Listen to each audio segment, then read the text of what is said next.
well know. But I hope we can all agree it's the right thing to do for the American people. I'm pleased that we've been able to make meaningful progress on this package, and I'm optimistic and very hopeful that we can complete our work in short order.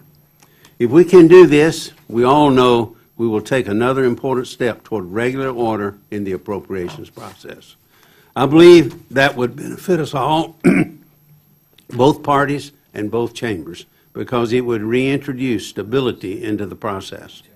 It would also show the American people that we're able to do our jobs, House and Senate, to conduct their business in a deliberate, thoughtful manner. Continuing resolutions and omnibus spending bills, on the other hand, have the opposite effect, as we all know. I believe we can and should avoid that. Instead, success here would generate momentum for the critical work that lies ahead. For example, a couple of weeks ago, you probably recall that the Senate passed another appropriations package that contained the defense and labor HHS bills. I know that package is of great interest to all of us, and I'm sure that we share a desire to get it signed into law before the end of the year. But we cannot get there if we do not complete our work here. As we work to resolve the remaining differences in this package of bills, I believe we must refrain, and I've said it many times, and I've been guilty of it, from including provisions that would prevent us from achieving bipartisan support. That approach has been the path to success in the Senate, and I want to thank Vice Chairman Leahy once again for working with me to strike that important balance. We're very close now, I believe, to completing our work on these bills. I, for one, am still optimistic. I'd like to get there. And we will get there as long as we remain focused on the goal of passing as many appropriations bills as possible for the end of this month. I think we all share that goal, and I'm confident that we can get there and achieve it. I want to thank all my colleagues again for their work and for their determination, and I hope we can move on here today. Thank you, Mr. Chairman. Thanks, Senator Shelby. Rodney Frelinghuysen, Chairman of the House Appropriations Subcommittee. Thank you, Chairman Alexander, for yielding. It's a pleasure to meet as a formal House-Senate Conference Committee. I, along with Ranking Member Lowy and our House colleagues, have appreciated the opportunity to work with you, particular Chairman Shelby, as well as you, Mr. Chairman, and Vice Chairman Leahy, and all the Senate conferees over the past few months, and with your staffs that are incredibly dedicated. I want to commend Chairman Shelby and your committee for the work you've done to get us to this point. Thanks to your leadership, we're all coming here together this afternoon, and we are proceeding in regular order. It is indeed important, as Mr. Alexander mentions, to the institution that we get our work done. The bicameral bipartisan agreement of 2018 has outlined our discretionary funding levels for 2 years, including significant increases for national defense and important investments in bipartisan domestic priorities like infrastructure and addressing the opioid epidemic. With these in place, we laid the groundwork for a productive fiscal year 2019 appropriation cycle. The 3 bills before us today fund a variety of critical federal programs and services, including for national security, which has been mentioned, care for veterans, investments in power and water infrastructure, and the operations of the legislative branch. These are some of the most important responsibilities to fulfill as members of Congress. We'll continue to provide the resources they deserve. We've made some difficult choices, but I believe we have successfully worked together in good faith as we complete this package, and we'll continue to do so with our remaining 9 bills.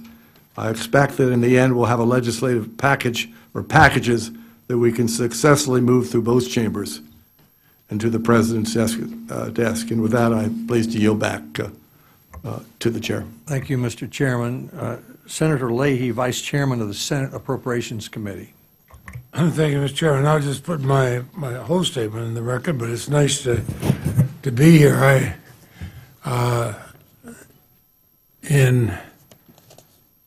Over the almost 44 years I've been here, I've enjoyed doing conferences on various committees.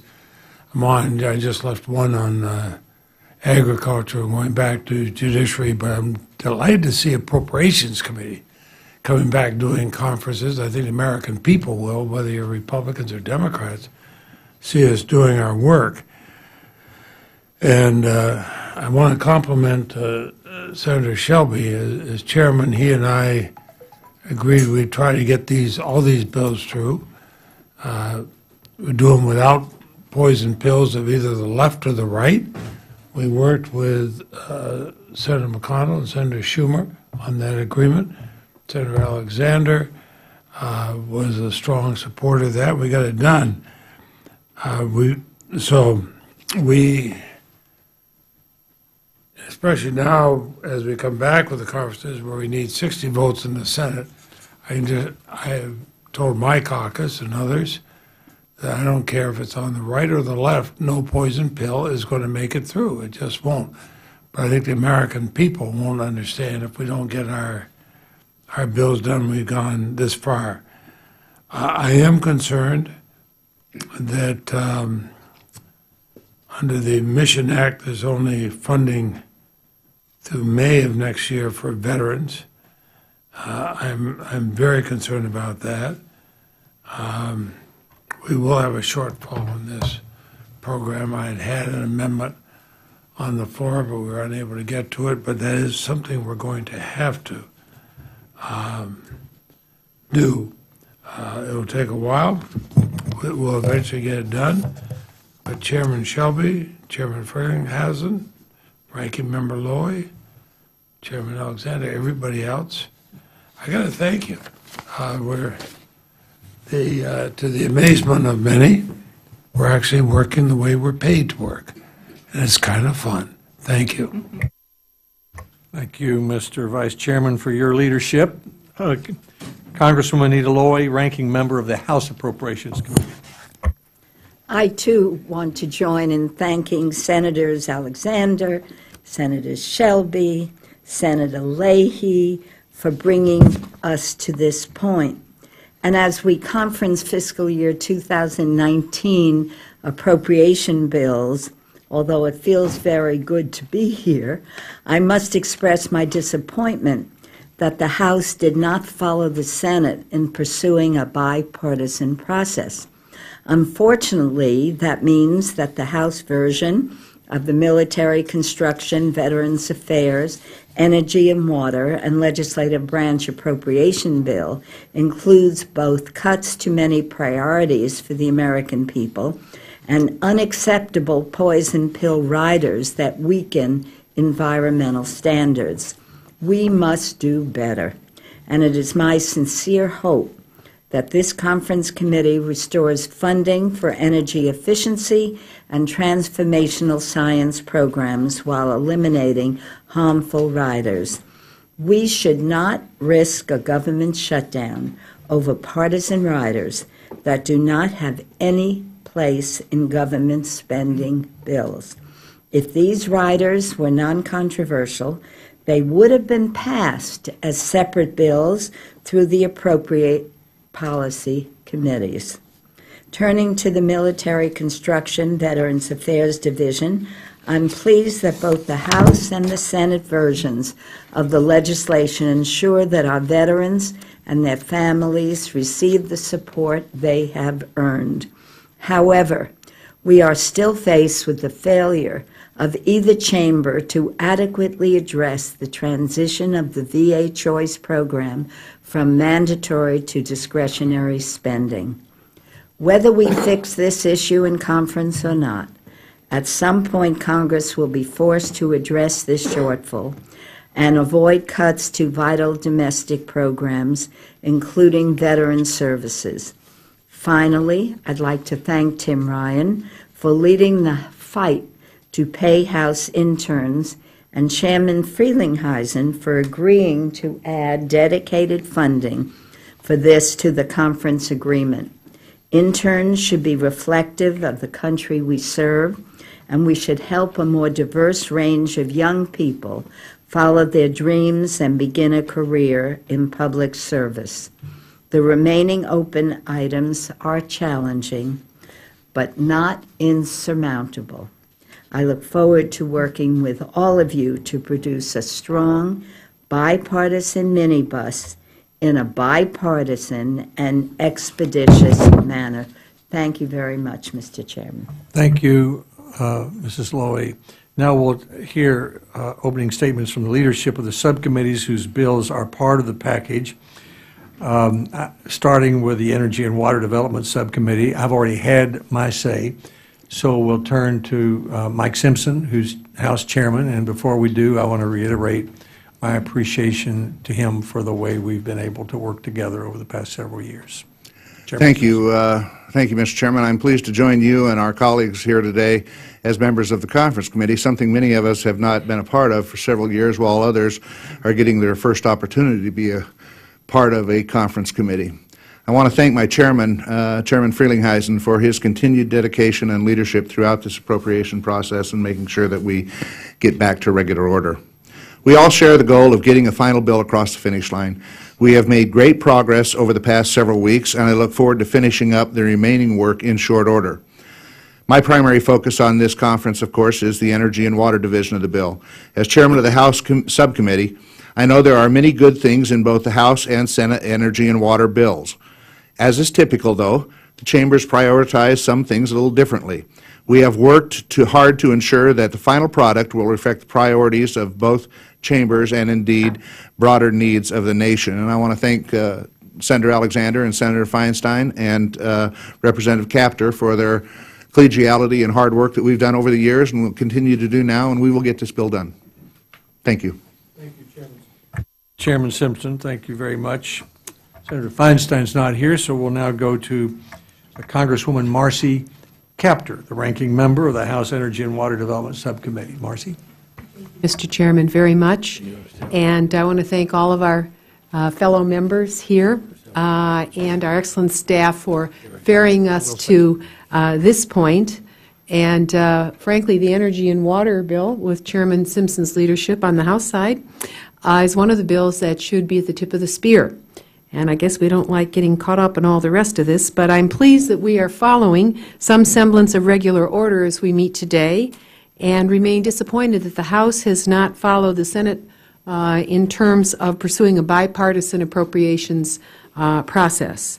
Our bill, Energy and Water, contributes to assuring the availability of vital life sources, both energy and water, for domestic stability and national security, not just for today, but for all of the tomorrows to come.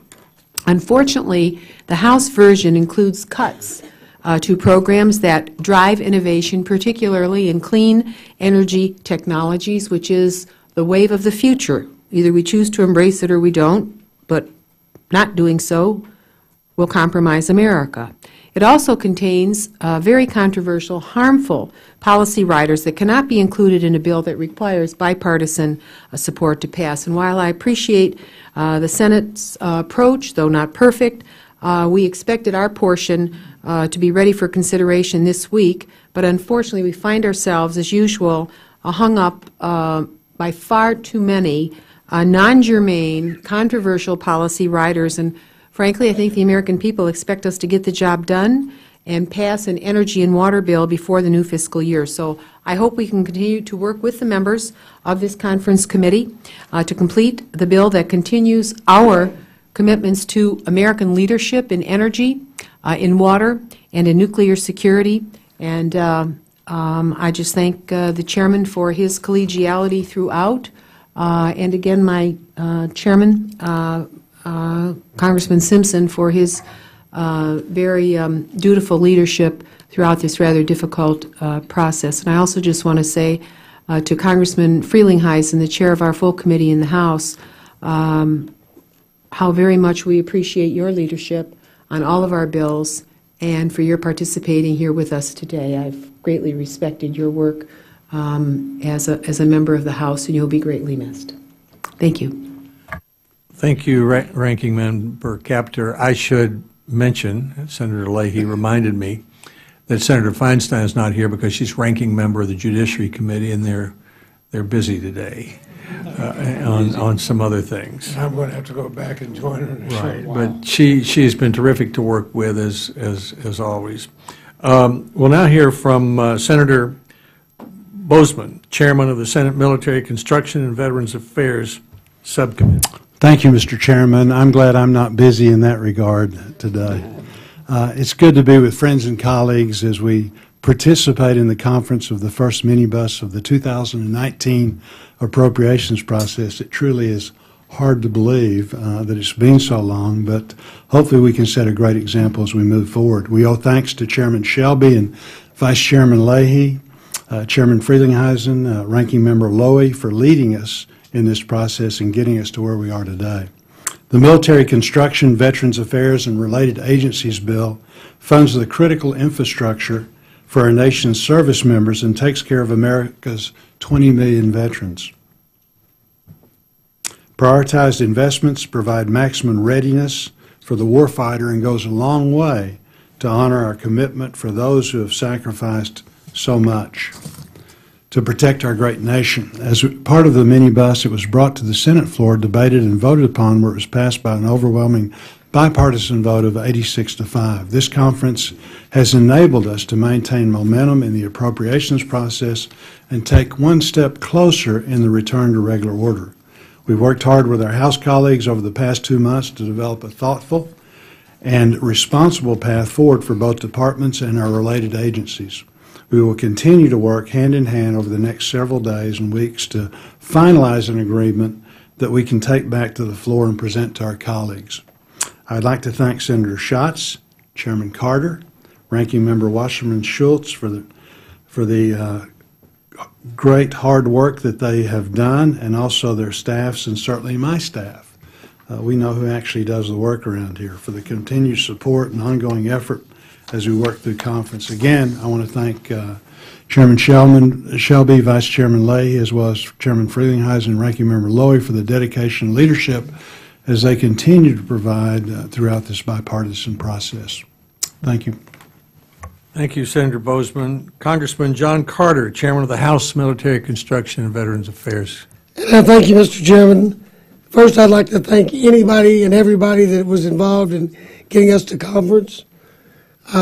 We've got some people, this is the first conference. It's not mine. It's almost my first. But they should be glad to know that this is a historic event. We're starting to do it right for a change. Please apologize for my voice. I'm working on it. I'm pleased to report that we've made a lot of good progress reaching agreement on this important military construction and Veterans Affairs issues before us. I'd like to thank Senator Bozeman and Senator Schatz for their helpful input as we work through the things, and I want to congratulate our chairman, Mr. Frelinghuysen, for his incredible patience and deft negotiation to bring us to this point. I also want to thank my ranking member, Debbie Wasserman Schultz, for her rock-solid support and keen analytical eye. We will be able to provide support for our military and their family members with a total of $10.3 billion for military construction, an increase of $24 million or 2.4% above FY18 levels. I think we will be able to fund quite a few unfunded requirements requested by the services, which are important to our members, as well as provide an increase in OCO. Our bill fulfills Congress's commitment to our nation's veterans with a total discretionary funding of $81.5 billion for the Department of Veterans Affairs, a $7.1 billion or 9.5% increase over 2018. These funds provide important medical services to our veterans, as well as disability compensation, post-9/11 education benefits, and a host of insurance and lending programs. We expect to be able to fund the new electronic health record, which we've been looking for at least a decade, as well as to continue an effort to address VA infrastructure needs. While there are several policy issues still being discussed, I'm confident that we will reach an agreement soon and send our bill to the President well before the end of this fiscal year, and I yield back. Thank you, Mr. Carter. Senator Ryan Schatz, the ranking member of the Senate Military Construction and Veterans Affairs Subcommittee. I want to thank Senator Alexander, Chairman Shelby, Vice Chairman Leahy, all the chairs and ranking members, and all the members of this conference committee. We are making good progress, and we've agreed to provide additional funding for critical VA programs, and I'm confident that we're going to be able to wrap up the remaining issues so that we can get this bill to the President's desk and provide the funding that our veterans, service members, and families need. I do want to emphasize one very serious medium-term concern about funding for the Mission Act requirements. Our tentative agreement is a good one based on the current caps, but it does not provide funding levels to fully merge VA's choice and discretionary community care programs because the bipartisan budget agreement did not account for these requirements under its cap for VA. We all agree that VA's community partners are essential to serving our veterans and ensuring their access to care, especially in rural and highly rural areas, but privately provided care cannot come at the expense of core VA services and VA's in-house medical services. And without budgetary relief, the VA will have more than a $38 billion shortfall over the next few years that will undermine our ability to serve our veterans and their families. So I am hopeful that in the days and months to come, we can adjust the caps to fix this problem so we can continue to provide the veterans and their families with the care that they need, regardless of whether it's in the community or within the VA. Thank you. Thank you, Senator Schatz. Now, Debbie Wasserman Schultz, Congresswoman, the ranking member of the House Military Construction and Veterans Affairs Subcommittee. Thank you, Mr. Chairman. I, too, join my colleagues in thanking Chairman Boozman, Ranking Member Schatz, Ranking Member Lowy, Chairman Frelinghuysen, Vice Chairman Leahy, Chairman Shelby, and most especially, I think I've covered everybody, most especially my partner, Chairman Carter, who had the added difficulty of needing to sort of jump in as a new chair of our subcommittee with the retirement of our friend and colleague Charlie Dent, and he's done a fantastic job and has been an excellent partner, particularly because we are conferencing a bill in September, and that's something that hasn't happened in a very long time. It isn't my first conference, but one of the, and while this is not exactly regular order, it is really nice that we are having an actual conference, what a concept, to work out the differences of our bills. We all know that in order to pass this minibus, we're going to need a bipartisan product.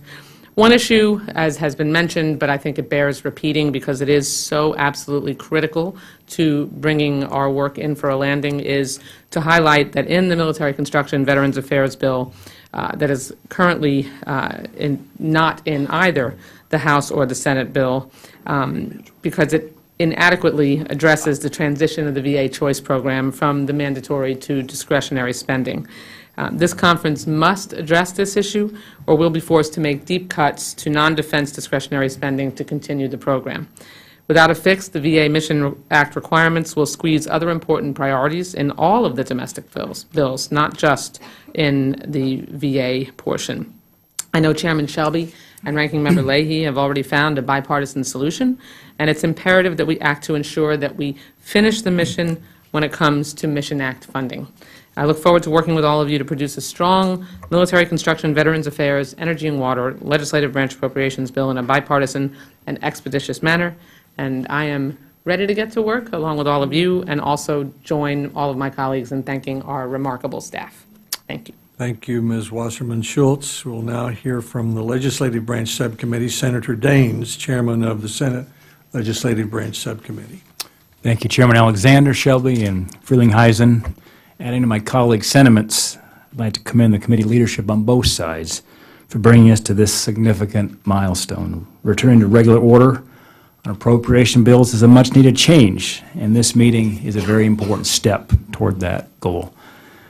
I'm confident the result of this bipartisan, bicameral process will be a legislative branch appropriations bill that makes important investments in the Capitol complex where we come to work every day and the agencies that support our branch of government. Working with my ranking member, Senator Murphy, we were able to bring a bill out of the Senate that allocates funding in an appropriate manner. It promotes government transparency and also increase security of the Capitol complex.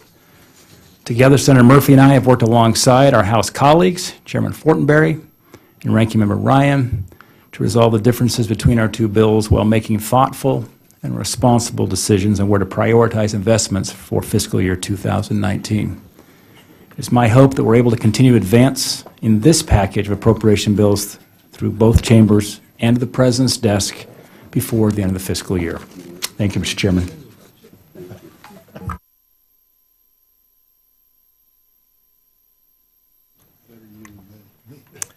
Thank you, Chairman Daines. We'll now hear from Congressman Jeff Fortenberry, Chairman of the House Legislative Branch Subcommittee. Thank you, Chairman Alexander, for recognizing me. You know, yesterday when I got off the plane, I saw one of our colleagues, and in the name of fiscal responsibility, I asked him for a ride to the Capitol, and he kindly obliged. We were chatting about politics and policy, and he stopped and he said, "Look at that." And there on the skyline was the dome of the Capitol.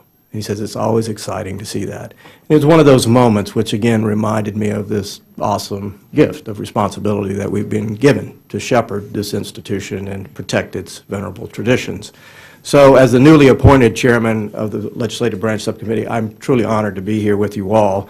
Over the last 2 months, I've worked hard to get up to speed on both the House and the Senate bill. And I want to thank the Senate colleagues as well for their hard work. I think they're both good bills, which were developed in an inclusive and exhaustive process. And I'm pleased with the progress to date, and I'm glad we're close to a final product.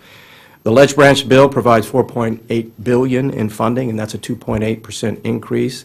And as Senator Daines said, there's a special emphasis on security as well as transparency, and I would add fiscal responsibility.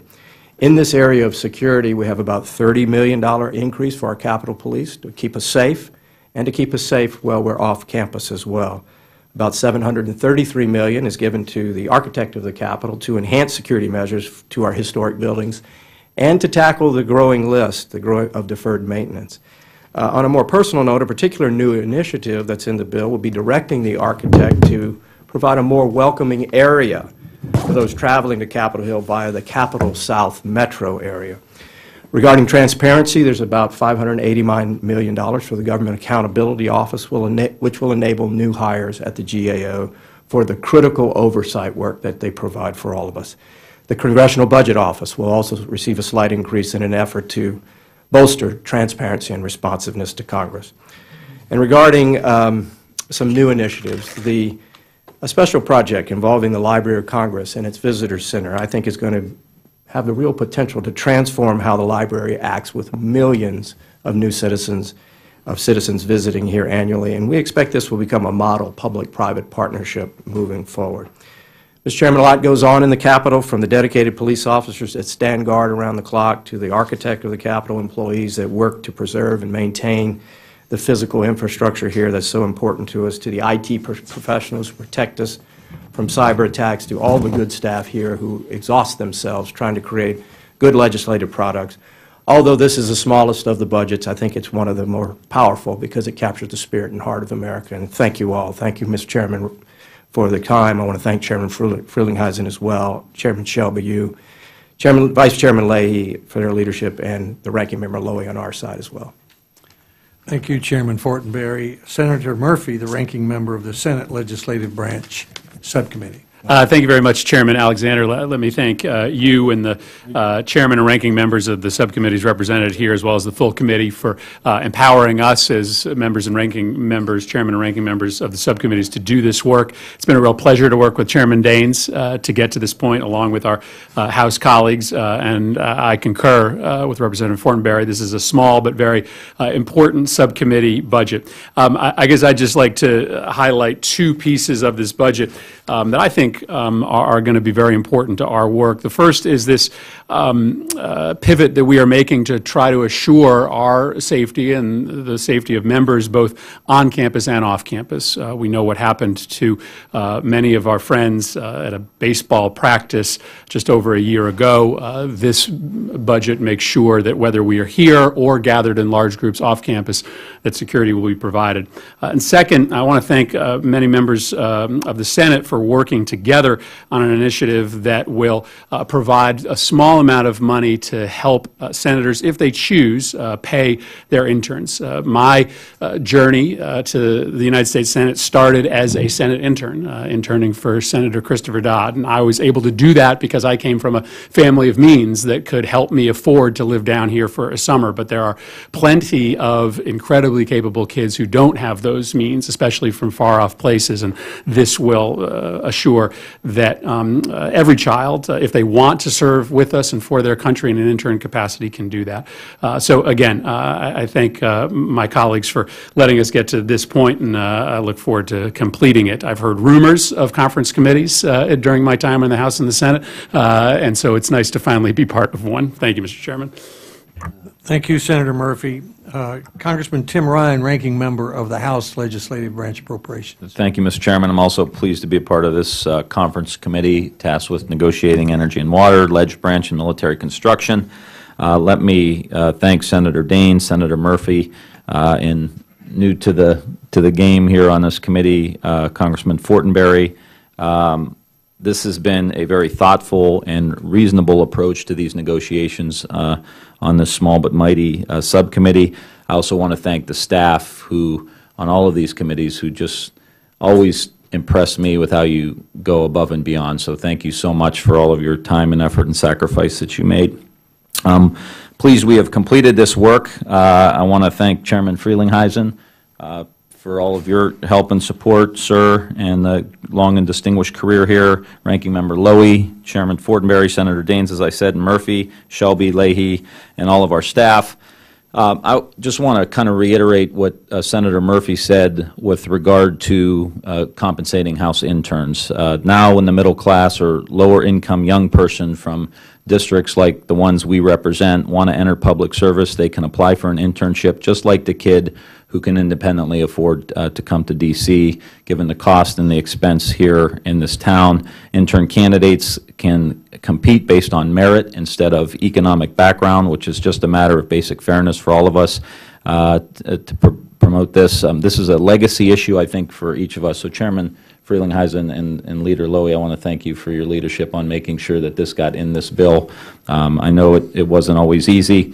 And while agreement on some pieces of this package is proving more difficult to reach than on others, I'm hopeful that we are poised to produce a bipartisan, bicameral compromise that can be signed into law. And we only need to look back 5 or 6 months to the fiscal year 2018 omnibus bill to see that appropriators are capable of writing good legislation when we have adequate allocations and a little goodwill. And in particular, I hope we will follow the Senate in agreeing to discard controversial policy riders that would keep our conference report from receiving bipartisan support. We all know this package will not make it to the President's desk unless it can attract votes from both sides of the aisle. So I look forward to working with all of you as we proceed, and I yield back the balance of my time. Thanks, Mr. Ryan. Are there other members of the conference that would like to say something?